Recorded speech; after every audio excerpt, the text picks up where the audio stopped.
on a Thursday morning. It's cloudy. It's cool. It feels like football weather, and so it's a perfect time to have Zac Jackson back with us. He's with me every other Thursday here in the bullpen. And Zac, we got it may just be for a day. I think it's supposed to warm up again tomorrow.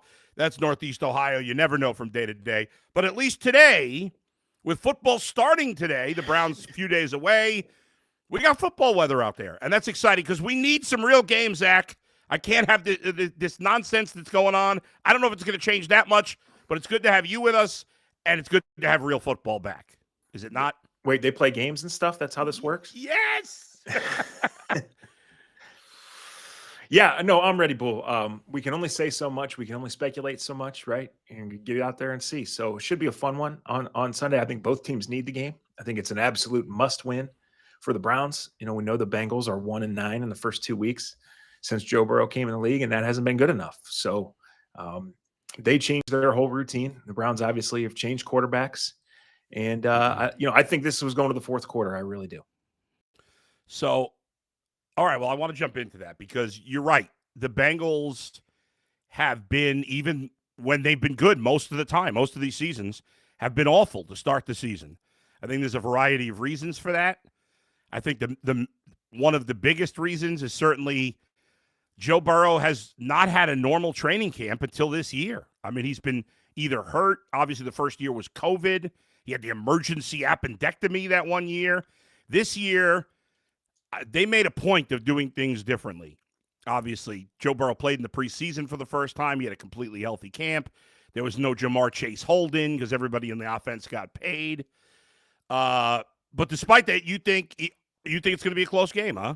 Well, in September, you never know, right? Yeah, that's true. Last September, the Raiders went to Baltimore and won. So, however, the counter to that is this is clearly an elite Bengals offense and what we all think is a terrible defense. And on the Browns side, you have what's certainly a pretty good and maybe elite level defense in an offense we all have major questions about. So it's strength on weakness, it's weakness on strength. It's teams that know each other well, which kind of leads to crazier results. I would hesitate to say that the Browns own Burrow. They have dominated him a couple of times. One of them is that opener when he played on one leg. Yep. The Bengals were clearly better last year. The Bengals clearly have so much more firepower. But with Denzel Ward and Myles Garrett having had the camps that they've had, being on the mission that they seem to be on, and Myles especially, like who's to say that he can't have 3 or 4 sacks on Sunday and wreck the game and put his team in position to win it? No doubt. He's done it before. Denzel Ward has played well against the Bengals. Jamar Chase has been asked 1 million times, who's the best corner? Who plays you the best? Every time he says Denzel Ward. Why do you think that Denzel Ward, not that Jamar Chase has had his moments against the Browns, but why do you think Denzel Ward plays Jamar Chase better than any other corner? I think Denzel Ward's as good as anybody. I think he's kind of grown into his game. Bull, I think this defense fits him playing a lot of man. I think he's playing with confidence. He's had minor injuries. Everybody's like Denzel Ward's so injury prone. He's never missed more than 4 games in a season. I just think about midway through the 23 season, I think you saw a guy who really had taken the next step. And if he doesn't drop 7 interceptions last year, he's probably regarded outside this podcast as the best corner in the leagues. But I think when you ask around, he absolutely is that. And he's a little like Nick Chubb. He's the ultimate low maintenance superstar, the anti-Myles Garrett, right? And nobody's holding Jamar Chase to 2 for 19. I think the Browns should have big worries about what the other guys can do. But I think a big part of the Bengals game plan has to be moving Chase around and trying to get the Browns out of the defensive rhythm. They don't want Ward to have to track anybody. They want him to play his standard outside corner spot. So that's one of the, the chess games between Pitcher and Jim Schwartz. Do you think they will, though? Like, will they change it up a little, especially if the Bengals make a point of moving Jamar Chase away from Denzel Ward? Yeah, it's hard to say. The one thing I feel confident about the Bengals doing is throwing a lot of swing screens and a lot of really quick stuff early to offset that Browns pass rush, right? They're not going to drop Joe back 10 times in a row and let Myles and these guys tee off on him. So I know they're going to do that. How the movement goes on the Browns side, I'm not quite sure either. I'm really high on Carson Schwarzenegger, the middle linebacker. It's time to see him in a real game, I think Grant Delpit was healthy and had a good camp. It's time to see him in a real game. I mean, we're talking about Chase and Ward, but they're going to throw to Gesicki. They're going to throw to Yoshi Voss, right? They're going to involve Chase Brown in the screen game and then the quick stuff. And they're going to challenge the Browns on every level like they do to every other defense. Is the gap between the Bengals offense and the Bengals defense, at least on paper, the biggest gap you could ever remember? It's they have Trey Hendrickson, so that's hard to say. Yeah. But yeah, I mean, I think the bet that they're making, right, is that they have better players than the past defensive coordinator let on. Like they drafted some young guys and he didn't like them. Yeah. And so if the truth is in the middle there, and they get to buy it in, they're healthy. I think they could be much improved, but they have to be really, really improved to even be an average defense. So they're kind of built to win these wild games. And like, I don't think 31-30, 31-28 is out of the question at all come Sunday afternoon. When you look at the Browns, obviously we talked about Denzel and Miles. We know who their two best players are. 8 weeks from now, because I don't want to put that on the rookies going into the season. If I ask you the question, I'm going to ask you to prognosticate 8 weeks from now. And I say, Zach, who is the third best player on the Browns defense, assuming health? Who do you think it's going to be? I feel really good that it's going to be Carson Schlesinger. Okay. I do. And that's not a diss to Mason Graham. I just think Schlesinger is that good. Now, I'm a little bit worried about him playing 100% of the snaps as a rookie, but they feel like that he's wired for it. They feel like he's ready for it. And what we've seen. The last week of training camp, there was this play. And I don't know if it was play action or some sort of eye candy. The whole play was going to the right. And Flacco all of a sudden stops and flings one back to the left 90 miles an hour like he does, right? And Schlesinger jumps out of nowhere and picks it off. And it's like, oh, my God. Now, had he seen that play probably 3 times in training camp? Yes, but the range and the instincts are just stuff you don't see. And I think, he's a crazy story. One offer, not even an FCS offer. Amazing. Walk on for 3 years in an era where guys leave 3 times in college, right? Yep. And then 1 year for a bad team. But I was skeptical about what are they doing, but man, he really, really looks good. I think in our athletic survey, I picked him to win Defensive Rookie of the Year. Now the Browns have to win more than 3 games for that to happen. Sure. But he has been that good.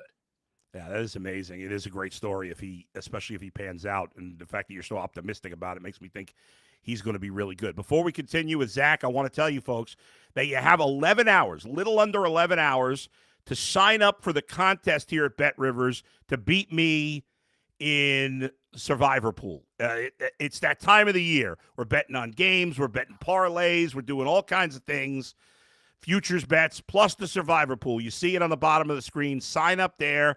Click on take a picture of the QR code there and compete against me. You got to sign up by 9 or 8 p.m. tonight to be a part of it. Zach, Quinshon Judkins, obviously, it's been a mystery what's going on. Is there any new information at all that you've gathered? No, because there's nothing. No, I don't have any real update, and I don't want to go too far into it because there's been times that I believed that he was going to sign and it hasn't happened. So it is a complete disaster. The season starting and the number 36 pick is not under contract. That's crazy.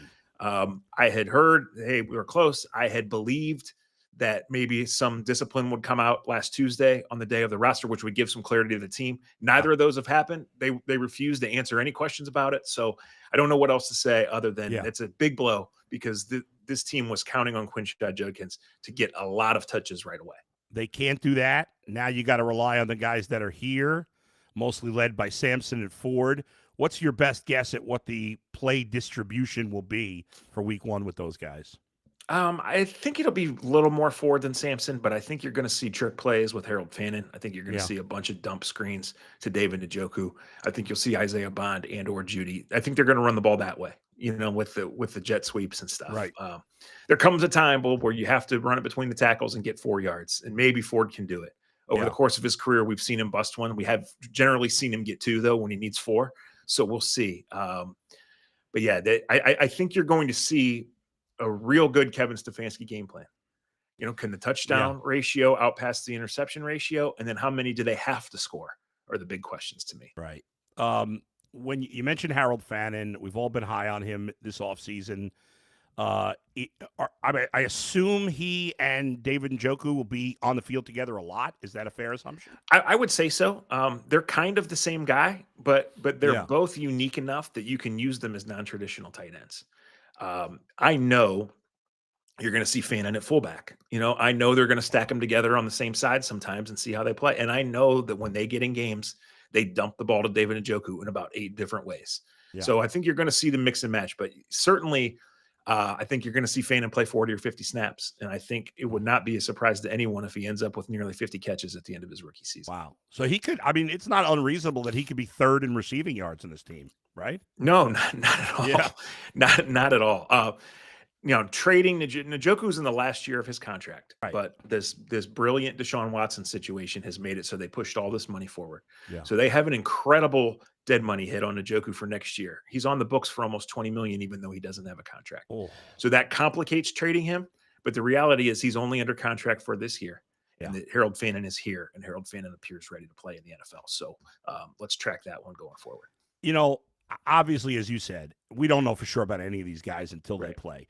But outside of the Judkins situation, like, I don't know about you. I'm guessing you're probably in the same boat. It's been a while since I've been excited about Browns rookies. Obviously, a lot of that's been they haven't had first-round picks.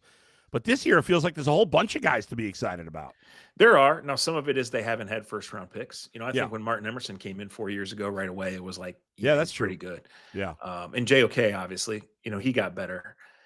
This is just a reminder of who's not here, right? Emerson, JOK, the first pick of this regime, Jed Wills, who's not in the league, who hated football since day one, right? So unbelievable. Speaking of Bet Rivers and Greg Newsome, yeah, isn't T. Higgins going to go nuclear on Sunday if he has to? I like the T. Higgins props this week, no doubt about it. Yeah. I mean, that's a huge edge. If they, and that's part of the concern, right? If you're traveling Denzel Ward with Chase, I mean, Greg Newsome can't stay with Higgins. He's got such a advantage, a physicality. I mean, Higgins is so much bigger than him. Do you think that's the big difference there? I think that's one way to say it, Bull. I think it's more like this. The Browns are figuring it out as they go, right? Yeah. And Stefanski's going to have a good script, and they're going to be attacking kind of an unknown defense. But the Bengals have done this, and they know what plays Yoshi's good at, and they know where T and Jamar are comfortable, and Joe knows where they're going to be, right? So I think there will be some hunting of matchups, no doubt. But I think it's more of like, okay, we're past a couple drives. This is what they're doing. This is how quickly we need to get rid of it. And this is who we're going after. And that's Cameron Mitchell in the slot. That's Ronnie Hickman at safety. And that's certainly going to be a lot of times where I think Greg Newsome's going to be one-on-one with T. Higgins. And if Cam Mitchell or Miles Harden is one-on-one with T. Higgins, then he's going to go over 150 yards. It certainly could. You see the over-under there, 60 and a half. I'm not surprised. I would have definitely said 60 for sure. Yeah, no doubt. When you look at the Bengals running back situation, I said yesterday I think Chase Brown's one of the more under-the-radar backs in the league. What's your take on him? He is, and look why. He was a fifth-round pick, and then as soon as he got his chance as a rookie, he got hurt. Right? But then he came back in, and he's found a groove.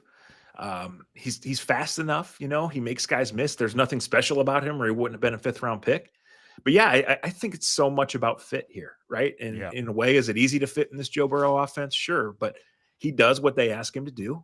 He catches the swing passes. He blocks when he needs to. I'm intrigued by their rookie 6th-rounder, and I know they brought back P. Ryan just as insurance. But like Chase Brown was going second, third round in fantasy drafts, and that absolutely could pay off again. I don't think that's too high at all. No, I agree with you. Back to the Browns. Andre Schmidt. I think Schmidt, right. I think say Schmidt. Schmidt is what we're going with. Yes.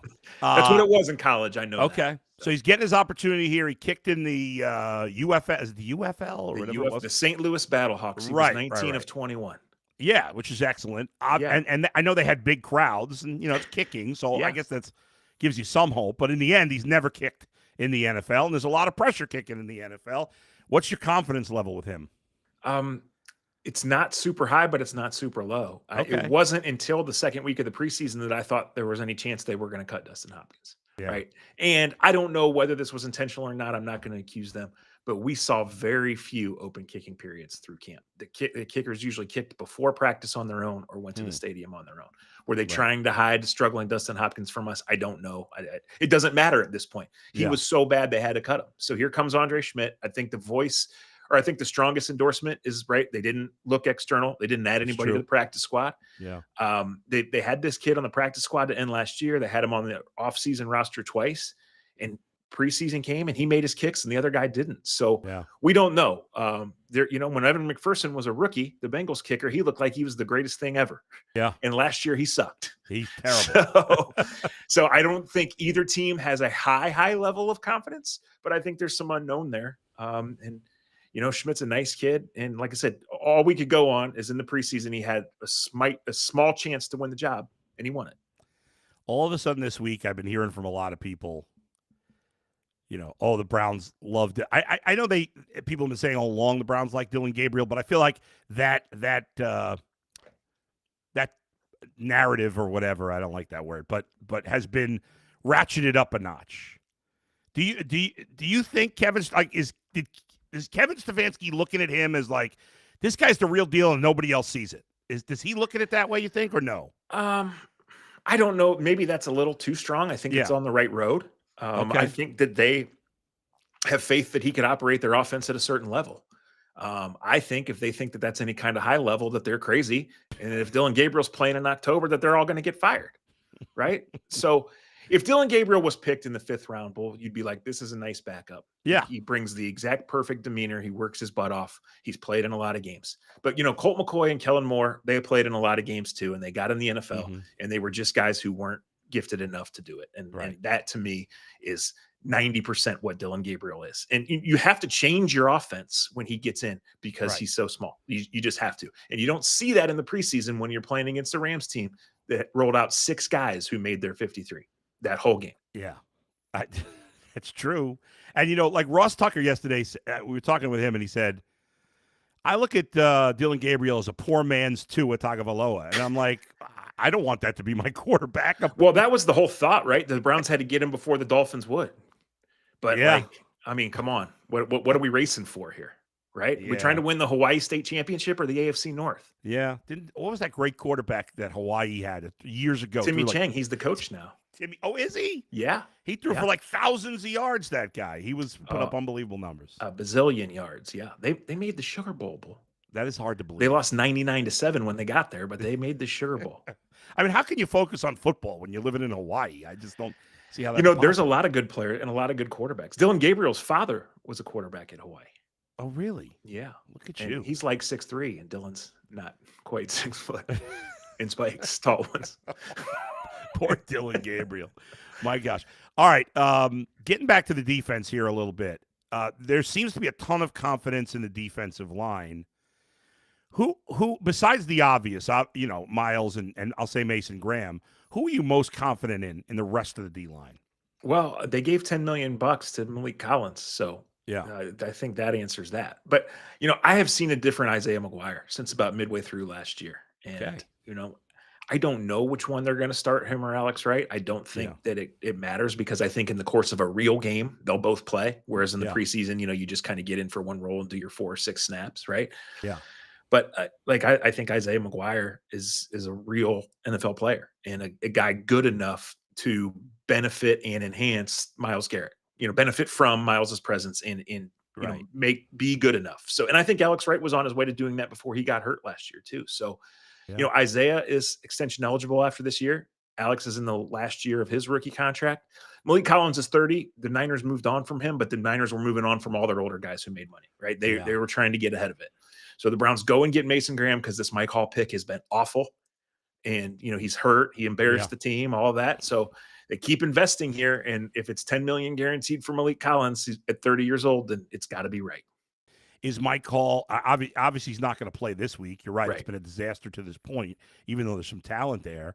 What's the latest on him and when he might play? Yeah, they have said nothing, which is their specialty. But you just do the math. If they leave him on PUP, it's 4 weeks. Right. They activated him. He's out there working, so it's going to be less than 4 weeks. But he has not had a practice since last January, so it's probably not going to be next week. That is wild. You think they would have just put him on the PUP list since he hasn't played? Yeah, but you know what? I don't know if he can play week 3. He can play week 3. If he can play 15 snaps next week, like the defensive line is good, but I'm worried about the depth, especially at defensive tackle. I mean, everybody's talking about this Aiden Huntington, this undrafted rookie. Right. It's he and Shelby Harris. Shelby's been a nice player here, but like it's not rolling with tons of depth, and they're small because they play a certain style.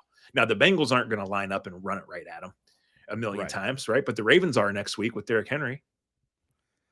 100%. Yeah, no, it's amazing how good.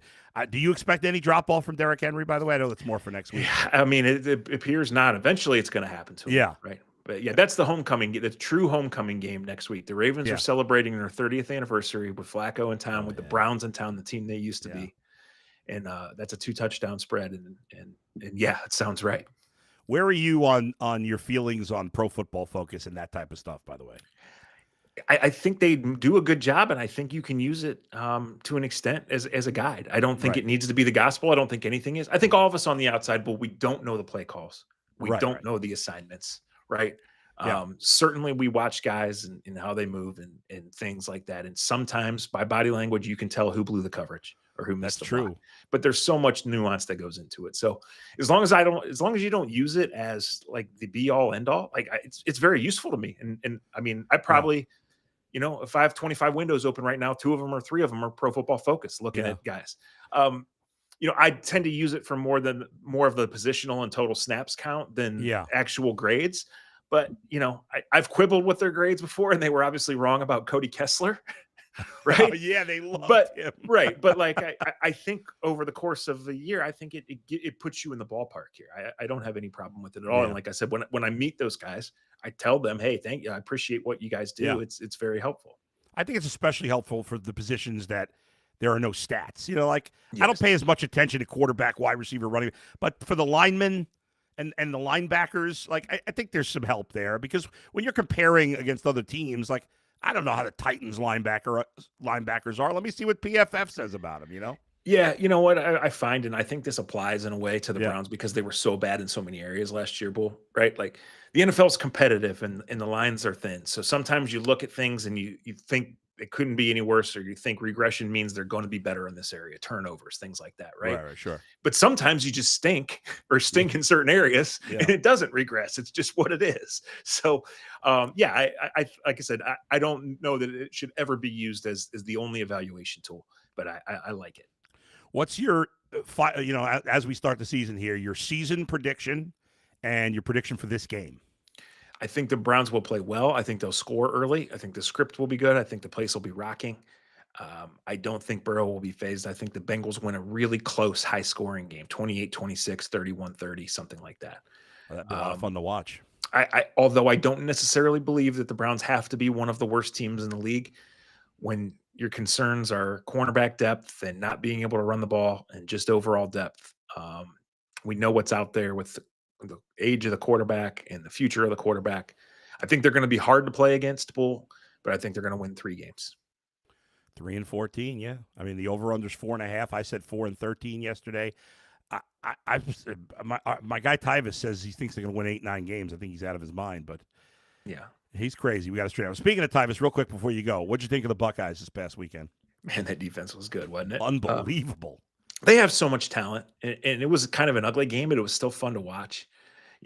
Obviously Texas squandered a lot of opportunities, and not just at the goal line. I mean, the first play of the game, the guy's open by 7 yards. He misses him by 8, right? But that's a big time football game, and a credit to all those new guys who came in and made plays. So I'm looking forward to seeing Ohio State after the next few games where they basically scrimmage and can tune up this offense a little bit. Yeah. And yeah, I mean, what are tickets going to go for on November 1st when Penn State comes in? Like more than I got, that's for sure. But that's going to be for all the marbles. That's going to be for all the marbles because Penn State has one game they could potentially lose. And I know Illinois is better, and I know there's a human element to this with 19-year-old kids playing. Yeah. But Ohio State pays their team $35 million they're not supposed to lose. And I don't think they're going to. I mean, it's football. Yeah. It's September. They need reps. Yeah. Right. And there's guys get injured, guys get angry at playing time or the ball, but when only having one ball to go around is one of your biggest problems, you're fine. And finally, what'd you think of Jimmy being at the game? Do you have a problem with that? That game, no. I mean, he's a longtime friend of the Manning family. He owns a professional sports franchise in Columbus. And he loves football. Jimmy's supposedly going to the other games. Yeah. These are the Cleveland Browns. That sums it up. Zach, great stuff as always, man. Talk to you again soon. Thanks for joining me. All right, Zac Jackson. He does such a good job covering the Browns. It's always great having him on. He tells it like it is, man. There's no nonsense. There's too much nonsense in this business with a lot of people that covers the teams. afraid to say things, afraid to be critical. I hate that. And Zach's just a straight shooter, which I love. And he knows football. He's been covering the team for a long time. He worked in the NFL. I mean, the guy knows what he's talking about. So it's always great to have him on. Let me get some comments from the fans here. Jim says, are the Browns going to retire Shador's jersey number on Sunday? I'll say probably no, Jim. Nathan says, good morning. Good morning, Nathan. Zach Diesel says, let's go, baby. Football is back. Also, Zach, where is the H or K on the end of your name? Very unique to be a Zach. Z-A-K, Z-A-C. Go, let's see. Evan419 says, Bull. Evan was in our fantasy draft. I haven't looked over everybody else's team yet to see how you do, Zach. How you did. I'll have to think about that. Good morning to my 2 cents. Nathan says, I believe Myles Garrett could set the single-season quarterback sack record this season. I feel that every year about Myles Garrett, that's a possibility. He's got to – the problem with Myles Garrett, the only problem with Myles Garrett is that his sack totals always tail off. He's great. Puts up big sack numbers in September and October, but not November, December. The year he puts it all together and continues his consistency of getting sacks will be the year he'll have the real chance. Could be this year. Zach Diesel, if Schmidt is a good kicker, can we call him Smitty? I mean, it's pronounced Schmidt, but I guess you can call him whatever you want. Sizzle, is there any word on Judkins? We just talked about it. There's nothing. Jim says, hot take, Judkins doesn't play one snap this year. I don't think that'll be the case. Thomas Howard, what are the options for Browns and Judkins aside from either signing him or Purgatory? There's nothing. If they don't sign him, he would go back in the draft next year. He can't just go to another team now, but they'll sign him eventually. Let's see. Thomas says the Browns win the Super Bowl. Thomas says Zach needs to stop peeing on my parade. You got to deal with honesty. Vernell Jackson, Browns will make the playoffs. All right. Thanks, everybody, for joining me today. It was a lot of fun. Always great talking with Zach. Let me, before we go, I just said like I was wrapping up, but I'm not quite wrapping up yet because I got a couple other things I want to talk about, including this. Get involved in Bet Rivers Football Squares. Players who place a qualifying same-game parlay on at least $10 of eligible NFL or NCAA football games will receive one standard entry into the weekly Squares game. Winning standard squares will be awarded a prize of $20 bonus bet. See app and website for more details. One other thing I wanted to get to here, and that's my a couple of new shows that I'm doing. So with football season starting, I am doing a new show. I'm sure most of you remember Brandon Stokely, who played for the Broncos, played for the Colts, played for the Ravens. Longtime NFL player, played 15 years in the NFL. Every Friday morning at 9 a.m., so 23 and a half hours from now, we will put out about a 20 to 25-minute show. It's called Bet Rivers Pro Football Weekly. And in that show, Brandon and I will break down probably about 2/3 of the games each week. The Browns will be included every week. And we'll give you some picks, some prop bets that we like. I like the T. Higgins over, as I just mentioned this week. But we've got some specific things we're doing. And so be on the lookout for it on YouTube every Friday at 9 a.m. And then we have another show, part of the Betting Weekly family, a new Betting Weekly show. And that'll be on every Friday live at 5 p.m. Most weeks it'll be myself, Doug Kazarian, and Dustin Fox. Fridays at 5 p.m. Maybe some weeks that one of us is not there, but for the most part this season, the three of us will be on Fridays at Betting Weekly. Fridays at 5 p.m. with great football coverage, picks, predictions, insight into those weekends games. But I want to give you a pick for tonight because I got no show. I'll be on UCSS in 90 minutes, but I got no show here at Bet Rivers between now and tonight's game after this. So Cowboys and Eagles tonight. The Eagles are an 8.5-point favorite. To me, this game is a stay away in terms of the line. I would stay away from the over-under. I think the Eagles are going to win, but it's funny. Most years, I think the Cowboys are overhyped. This year, I think they're being underhyped. I think they're going to be a fun team to watch. I think they're going to be good on offense. I don't think their defense is going to be good. They're going to be like a poor man's Bengals. I think they're going to play a lot of shootout games.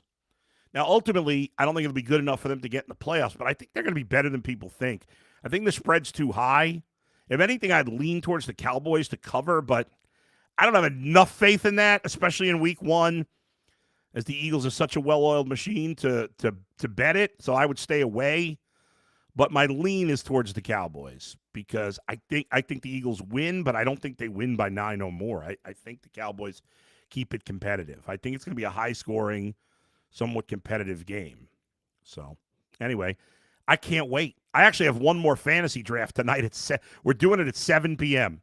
It's in a league with a bunch of guys I've drafted with forever. We usually knock out our draft like in an hour and 15 minutes, and we just couldn't find a time that worked for everybody. So we had to wait till 90 minutes about 90 minutes before the season starts. So we're drafting at 7 p.m. tonight, trying to get it done before the first game. So I'm super pumped. I had a draft last night. We did the UCSS draft on Tuesday. So one more fantasy draft, and then tonight we get actual football that matters, regular season football. I cannot wait. I'm so sick of the preseason and all the preseason storylines. I'm so excited about the start of the NFL season, and I'm sure you are all as well. We've got Friday night football in Brazil tomorrow, the Chiefs and the Chargers, and then obviously a full slate of games on Sunday. The Sunday night game is a great one, the Ravens and Bills. I mean, it doesn't get better than that. And then Vikings and Bears, which I also think will be a good game. Not Ravens-Bills good, but it'll be a good game on Monday night. It's back, baby. I love it. Make sure you're joining me on all these shows. I really appreciate it. Like I said, I'll be on UCSS today at 11 with Tyvis and G. Bush. Thanks to Kyle and Max for producing today, and thanks to all of you for watching and listening. Please make sure you hit the subscribe button. Please make sure you join me in the Survivor Pool to take me on in Bet the Bull in that contest, which will start. I appreciate it. Love you all. We'll talk to you next time. Where else but right here in the Bullpen with Adam the Bull, brought to you by Bet Rivers. See you, everybody.